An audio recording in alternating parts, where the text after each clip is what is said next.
Graça e paz, família, graça e paz, meu amigo, e graça e paz, meu querido e amado irmão. Tudo bom?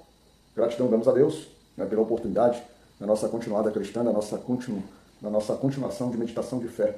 Reflexão, aquilo que eu sempre venho dizendo a você diariamente, repetindo e repetindo e repetindo, que isso aqui é um estímulo para que o nosso coração, o nosso corpo, a nossa mente, a nossa alma, o nosso espírito, tudo em nós se volte a buscar a Deus, se volte a se conectar a Deus, se volte a se restabelecer em comunhão, reconhecendo o sacrifício feito por Cristo Jesus por cada um de nós, mesmo não sendo merecedores. Tá? Quando a gente fala mesmo sendo merecedores, é devido à nossa percepção de mundo, à nossa leitura. Afinal de contas, o próprio Deus já estabeleceu, se não somos merecedores, é do querer dele, é da vontade dele. E para que melhor do que isso? Por que eu não seria merecedor se o próprio Cristo, né, se o próprio Deus, se o próprio Criador, se o próprio Supremo Ser, se o próprio incomparável em poder, em santidade, entende na vontade dele, é do prazer dele, que eu esteja na companhia dele na eternidade. O meu trabalho é não dar trabalho. O meu trabalho é aceitar, me deliciar e viver e procurar cumprir aquilo que ele passa a me ensinar nesse contato dia a dia. É simplesmente isso. Eu não tenho trabalho, eu não tenho mérito. Eu só preciso seguir e amar, continuar seguindo em Cristo Jesus. Tá certo? Maravilha, nesse dia 2 de agosto de 2024, deve ser umas 4 horas e 10 minutos da madrugada, já estou acordado aqui desde 3 horas, e é sempre aquela busca, né?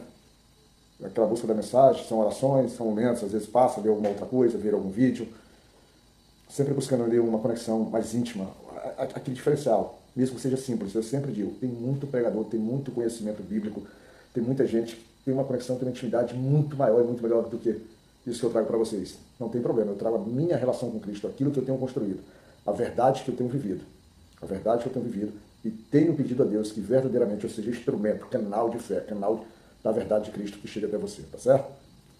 Que bom. Nossa meditação de hoje está no livro de Deuteronômio, capítulo 19.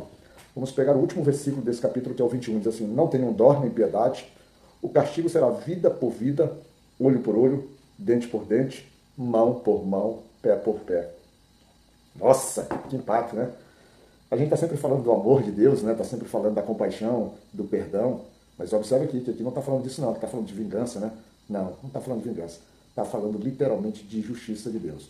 Nós estamos aqui num tempo em que Deus estava construindo no seu povo uma identidade, estava formalizando condutas de uma convivência em sociedade, certo? E nesse capítulo ele fala sobre a questão, aquelas famosas cidades dos refúgios, das 6 cidades do refúgio, né? Aquele preparo de Deus, né, que a gente já teve um vídeo aqui no Deuteronômio 35, se eu me lembro bem, está no nosso canal. Deuteronômio 35 fala sobre a cidade de refúgio, que é aquele ponto de segurança que o nosso Pai Eterno, ele prepara para aqueles que, por algum motivo, por alguma fatalidade da vida, pelo não querer, pelo seu coração não querer, mas a sua ação acabou representando não querer em algo fatal, que é um assassinato, cometimento de um crime, um homicídio, mas Deus, dentro do seu juízo, que estabelece, é da sua vontade que esta pessoa ela não seja submetida ao processo de vingança, ou seja, não passe pela morte pela mão do vingador de sangue, que era o representante da vítima, da família da vítima, que tinha condições, né, e tinha estrutura para poder chegar lá e vingar aquela vítima. Era uma questão de honra, era uma questão de justiça do ambiente. E aí, dentro desse versículo que nós trouxemos, também é uma questão de honra e uma questão de justiça. Porque quando eu falei no início do vídeo, eu digo, nossa, parece vingança. Não, não, é o processo de justiça que Deus estabelece e ele vai comunicar isso para o seu povo. E ele estabelece isso principalmente quando ele está trazendo uma relação de pessoas que se apresentam para declarar algo sobre a vida de alguém, né? Uma pessoa B que vem até uma pessoa C declarando algo sobre a pessoa A, que a pessoa A fez, né? Acusando essa pessoa que ela fez. E aí Deus estabelece para todos nós, ou estabelece desde esse tempo, que deveria ser um princípio e um cuidado, e isso até nós temos um pouco da nossa justiça, mesmo que às vezes, por vezes, não consiga ter o zelo e a verdade dentro do processo, principalmente dependendo de quem está sendo cuidado, e principalmente no seu início de processos, né, de como é estabelecido, como é, vamos dizer assim, conduzido, ele estabelece aqui o Senhor que ninguém poderá ser tido como culpado, tido como responsabilizado por uma única testemunha. É necessário que 2 ou mais testemunhas possam falar contra aquele que supostamente cometeu tal ato. E isso é muito bom, porque estabelece um processo que não fica a voz de um contra a voz do outro. E aí, gente, na vida prática, às vezes a gente é sujeito, eu tenho certeza que você, eu, todos nós, em algum momento nos sentimos ameaçados ou nos sentimos injustiçados quando pessoas falam que fizemos algo, que preparamos algo, que arquitetamos, sem na verdade nunca termos feito, nunca nem sequer termos passado isso pelo nosso coração, pelos nossos propósitos, pelas nossas vontades. mas dentro daquilo que aquela pessoa que é falsa, aquela pessoa que é mentirosa, aquela pessoa que é enganadora, ela dentro dos seus propósitos ardilosos e íntimos, ela acaba levantando sua voz. E aí, quando a gente passa pelos versículos bíblicos, né, principalmente ali sobre Tiago, que fala ali principalmente sobre a nossa língua, e a nossa língua ela pode ser bênção ou maldição. E nesse caso são pessoas que levantam para falar não só maldições, quanto mentiras. E a palavra de Deus também fala sobre aquelas 6 coisas que o Senhor detesta e a 7ª abomina. E uma dessas coisas que lembro bem, pés que se apressam